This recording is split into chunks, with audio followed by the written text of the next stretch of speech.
मेरा आज का टॉपिक है मिश्रणों का अलगीकरण। मतलब मिश्रण को कैसे अलग करते हैं, सेपरेशन ऑफ मिक्सचर। मिक्सचर को अलग करने का जो विधि सब होता है उसके बारे में हम लोग बात करेंगे। इससे पहले भी हम एक बता चुके हैं, जैसे रवाकरण बताए थे, ऊर्ध्वापातन बताए थे। तो इस तरह से उसका जो मेथड है उसी के बारे में, जो क्रिया विधि है उसको अलग करने का, उसके बारे में हम लोग बात करेंगे।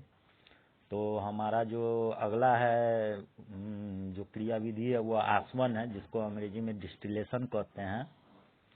यह मुख्यतः द्रवों के मिश्रण को पृथक करने में इसका प्रयोग किया जाता है। इसमें द्रव को वाष्प में बदलकर किसी दूसरे स्थान में भेजा जाता है, जहां उसे ठंडा कर पुनः द्रव अवस्था में परिवर्तित कर लिया जाता है। इस विधि में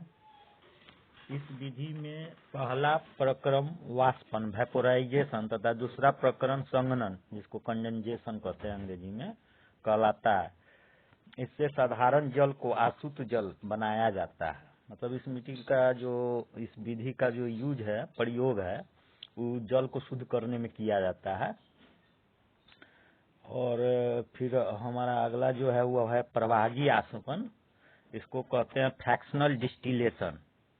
तो प्रभावी आसवन के द्वारा उन मिश्रित द्रवों को पृथक करते हैं जिनके क्वथनांकों में अंतर बहुत कम होता है। जैसे भूगर्भ से निकले गए कच्चे तेल में से शुद्ध पेट्रोल, डीजल, मिट्टी का तेल आदि इसी विधि द्वारा पृथक किया जाता है। और जलीय वायु जो हो गया, लिक्विड एयर, से विभिन्न गैसें भी इसी विधि द्वारा पृथक की जाती है। तो इस विधि को मतलब यह विधि है, इसके बारे में मतलब ये विधि कैसे किया जाता है इसके बारे में हम लोग सामान्य ज्ञान में इसकी जानकारी जरूरी नहीं है। इसका विशेष जानकारी जो है वह रसायन विज्ञान में बताया जाएगा। और अगला हमारा है वर्ण लेखन, जिसको अंग्रेजी में क्रोमेटोग्राफी कहा जाता है। क्रोमेटोग्राफी को वर्ण लेखन। यह विधि इस तथ्य पर आधारित है कि किसी मिश्रण के विभिन्न घटकों को अधिशोषण क्षमता भिन्न भिन्न होती है तथा वे किसी अधिशोषक पदार्थ विभिन्न दूरियों पर अधिशोषित होते हैं और इस प्रकार पृथक कर लिए जाते हैं। और डाई से रेशे को पृथक करना, रस से नशीले पदार्थों को अलग करना, यह इस विधि का उपयोग है। तो अधिशोषण क्षमता, जिसको ऑब्जर्प्शन कैपेसिटी कहते हैं, उसी तरह अधिशोषक पदार्थ हो गया ऑब्जर्प्शन मटेरियल। तो इस विधि का भी हम लोग देख लिए। और हमारा अगला जो विधि है वह है भाप आसवन, जिसको स्टीम डिस्टिलेशन अंग्रेजी में बोलेंगे। भाप आसवन के द्वारा ऐसे कार्बनिक पदार्थों को शुद्ध किया जाता है जो जल में अघुलनशील होते हुए परंतु भाप के साथ वाष्पशील होते हैं।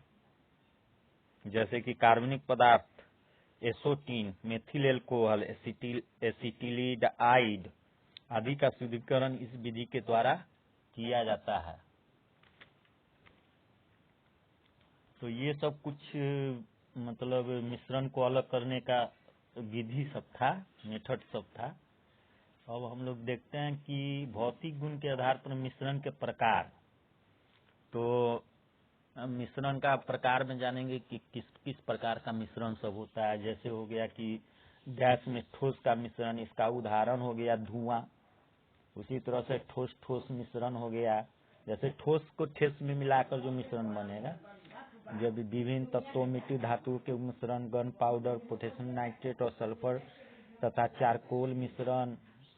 उसी तरह से मिश्र धातु सब जो हो गया, ठोस में ठोस का हो गया। द्रव में ठोस मिश्रण, जैसे समुद्र जल और चीनी का मिश्रण। द्रव में द्रव का मिश्रण, नींबू का रस और पानी, पानी और अल्कोहल का मिश्रण। द्रव में गैस का मिश्रण, जैसे सोडा, ऑक्सीजन और कार्बनिक गैसें जल में मिश्रित हो जाती है।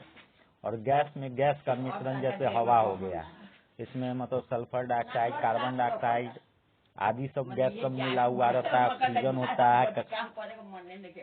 तो इस तरह से हम लोग देखते हैं कि माने मिश्रण जो है भौतिक गुण के आधार पर जो मिश्रण का प्रकार है वो हम देख लिए।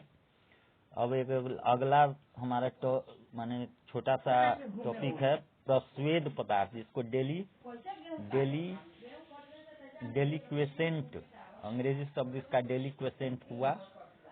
तो जब कोई पदार्थ नम वायु में रखने पर वायु से नमी लेकर संतृप्त विलयन बना लेते हैं तो उन्हें प्रस्वेद कहते हैं। जैसे सोडियम हाइड्रोक्साइड, पोटेशियम हाइड्रोक्साइड, तो ये सब इसके उदाहरण हो गए। उसी तरह से एक आर्द्रता ग्राही पदार्थ होता है जिसको हाइग्रोस्कोपिक भी कहते हैं। आर्द्रता ग्राही पदार्थ को अंग्रेजी शब्द हाइग्रोस्कोपिक है। जब कोई पदार्थ नम वायु में रखने पर प्रस्वेद की भांति संतृप्त विलयन न बनाकर वायु से नमी लेकर हाइड्रेट या हाइड्रोक्साइड बनाता है तो उसे पदार्थ का आर्द्रता ग्राही कहते हैं। जैसे निर्जल, कॉपर सल्फेट, बिना बुझा हुआ चूना आदि, ये सब हाइग्रोस्कोपिक पदार्थ कहलाएंगे। उसी तरह से एक उत्फुल्ल पदार्थ जिसको फ्लोरोसेंट कहते हैं, जब कोई क्रिस्टलीय पदार्थ वायु में रखने पर अपना कुछ या सारा क्रिस्टलीय जल वायु को दे देता है, वह बिल्कुल पदार्थ कहलाता है। वह उत्फुल्ल पदार्थ, बिल्कुल नहीं, उत्फुल्ल पदार्थ कहलाता है। जैसे फेरस सल्फेट, हरा कशिश इसको कहते हैं, पोटास हो गया इत्यादि।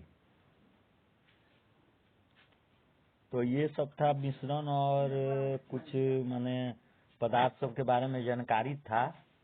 अब जो हमारा अगला टॉपिक सब जो है वो है कि थोड़ा सा माने पदार्थ के अवयवी कण जो होते हैं उसके बारे में जान लेते हैं। जैसे पदार्थ का जो छोटा रूप है, जैसे हो गया अणु और परमाणु, मतलब पदार्थ का यह अवयवी कण हो गया। इसको फंडामेंटल या मौलिक कण भी कह सकते हैं। तो उसी तरह से है। तो अणु के बारे में थोड़ा जाने की होता क्या है। किसी पदार्थ तत्व या यौगिक का वह सूक्ष्म कण जो स्वतंत्र अवस्था में रह सकता है परंतु रासायनिक अभिक्रियाओं में भाग नहीं ले सकता है, अणु कहलाता है। और इसमें जो है ना, अणु में जो है पदार्थ का जो है ना पूरा गुण इसमें मौजूद रहता है। रासायनिक या भौतिक जो भी गुण है वो अणु में रहेगा। और अणुओं के बीच लगने वाला आकर्षण बल कौन तरह आणविक बल कहा जाता है। इसी बल के कारण पदार्थ के अनगिनत अणु ठोस एवं द्रव अवस्था में एक साथ जुड़े रहते हैं। उसी तरह से हम परमाणु को परिभाषित कर सकते हैं। परमाणु जिसको एटम कहते हैं, किसी पदार्थ तत्व का वह सूक्ष्म कण जो स्वतंत्र अवस्था में नहीं रह सकता परंतु रासायनिक अभिक्रिया में भाग लेता है, परमाणु कहलाता है। तो देखो परमाणु जो है वह तत्व का होगा, माने सूक्ष्म भाग, लेकिन ये रासायनिक ये स्वतंत्र अवस्था में नहीं रहता है। मतलब इसको स्वतंत्र अवस्था में रहने के लिए मोलिक्यूल मतलब अणु में बदलना होगा तब ये रहेगा। और इसमें भी जो है ना पदार्थ का जो मौलिक जो भी गुण रहता है, रासायनिक गुण और भौतिक गुण, वह सब इसमें रहता है। और इसका ये जो है माने रासायनिक अभिक्रिया में भाग लेता है। स्वतंत्र अवस्था में तो नहीं रहता है लेकिन यह रासायनिक अभिक्रिया में भाग लेता है।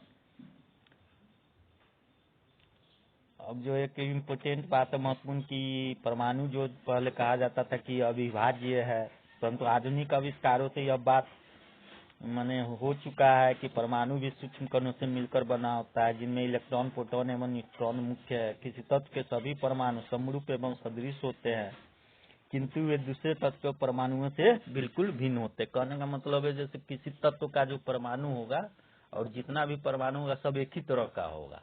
जैसे लोहा का परमाणु, तो जो भी परमाणु लोहा का होगा वो एक ही तरह का होगा, लेकिन ये जो है निकेल के परमाणु से अलग होगा। मतलब अब कोई दूसरा धातु निकेल है तो निकेल का परमाणु लोहा के परमाणु जैसा नहीं होगा, दोनों में अंतर होगा, ये कहने का मतलब। अब इसी में देख लेते हैं कि रसायन से संबंधित जो है कुछ खोज सब है और उसका खोजकर्ता सब कौन कौन सब है इसके बारे में जान लेते हैं। जैसे कि इलेक्ट्रॉन का खोज थॉमसन ने किया था, न्यूट्रॉन का जेम्स जैडविक ने, उसी तरह पॉजिट्रॉन कार्ल एंडरसन ने, प्रोटॉन का गोल्डस्टीन ने, मेसॉन का युकावा ने, नाभी का रदरफोर्ड ने, हाइड्रोजन का कैवेंडिश ने, उत्प्रेरण का ब्रजीलियस ने, नाइट्रोजन का भी खोज रदरफोर्ड ने, आर्गन का रैमजे और रैले ने, और द्रव्यमान संरक्षण का नियम लेवेजियर ने दिया था। वर्ग विस्थापन नियम सॉडी और फेजेंस ने दिया था। कृत्रिम रेडियो सक्रियता जूलियट के द्वारा दिया गया। क्रमिक रचना नियम अफबाऊ के द्वारा दिया गया। तरंग यांत्रिक सिद्धांत डी ब्रोगली के द्वारा दिया गया। अपवर्जन सिद्धांत पाउली के द्वारा, क्वांटम सिद्धांत मैक्स प्लांक के द्वारा, त्रिक नियम डायवोरिनियर के द्वारा, और आधुनिक आवर्त सारणी मोसले ने बनाया था। परमाणु क्रमांक को मोसले ने बताया था। इसी तरह नाइट्रोजन का खोज रदरफोर्ड और हाइड्रोजन का खोज कैवेंडिश ने किया। आर्गन का रैमजो और रैले ने। द्रव्यान ये तो हो ही गया। मैग्नीशियम को डेवी ने खोजा था। कैल्शियम को भी डेवी ने खोजा था। पोलोनियम को मैडम क्यूरी ने। सापेक्षिकता का सिद्धांत आइंस्टीन के द्वारा दिया गया। द्रव्यमान ऊर्जा समीकरण आइंस्टीन के द्वारा दिया गया। गैसों का विसरण नियम ग्राहम ने दिया। पोलोनियम का खोज मैडम क्यूरी ने की थी। क्लोरीन की खोज सीले ने। सोडियम की खोज डेवी और पोटेशियम की खोज भी डेवी ने। पीएच मापकरण सारेंसन के द्वारा दिया गया। हीलियम लोकेयर ने खोजा था। रेडियम की खोज क्यूरी दंपति ने की थी। थोरियम की बर्जिलियस ने। यूरेनियम की कैलेप्रोथ ने। तनुता नियम ओस्टवाल्ड के द्वारा दिया गया। समस्थानिक को साड़ी के द्वारा बताया गया। ससंयोजकता लुईस के द्वारा बताया गया। भारी जल की खोज यूरे ने की थी। बोर सिद्धांत नील्स बोर के द्वारा दिया गया था। ऑक्सीजन की खोज सीले एवं प्रिस्टले ने किया था। अष्टक नियम न्यूलैंड्स के द्वारा दिया गया। आवर्त सारणी डिमिट्री मेंडलीव के द्वारा बताया गया। आंशी दाब का नियम डाल्टन के द्वारा दिया गया। बायल का नियम रॉबर्ट बायल दिया। एवोगाड्रो की परिकल्पना एवोगाड्रो ने की। प्रकाश विद्युत प्रभाव आइंस्टीन के द्वारा खोजा गया। चार्ल्स का नियम चार्ल्स। विद्युत अपघटन का नियम फैराडे। रेडियो सक्रियता हेनरी बेकरल के द्वारा बताया गया। अनिश्चितता का नियम हाइजेनबर्ग ने बताया। अधिकतम बहुलता सिद्धांत हुंस ने बताया। वैद्युत संयोजकता कोसेल ने बताया। परमाणु सिद्धांत जॉन डल्टन ने बताया। परासरण दाब का नियम वर्कले ने बताया। स्थिर अनुपात का नियम प्राउट ने बताया। गैसों का विसरण नियम ग्राहन के द्वारा बताया गया। तो ये सब था कुछ रसायन विज्ञान से संबंधित महत्वपूर्ण खोज, जिसको रसायन के समान ज्ञान के रूप में जानकारी रहना चाहिए। तो ये हो गया। अब इसके साथ ही हम मतलब इसको समाप्त करते हैं। फिर अगले टॉपिक पे हम लोग नए टॉपिक के साथ, नए विषय वस्तु के साथ हमारा आगमन होगा।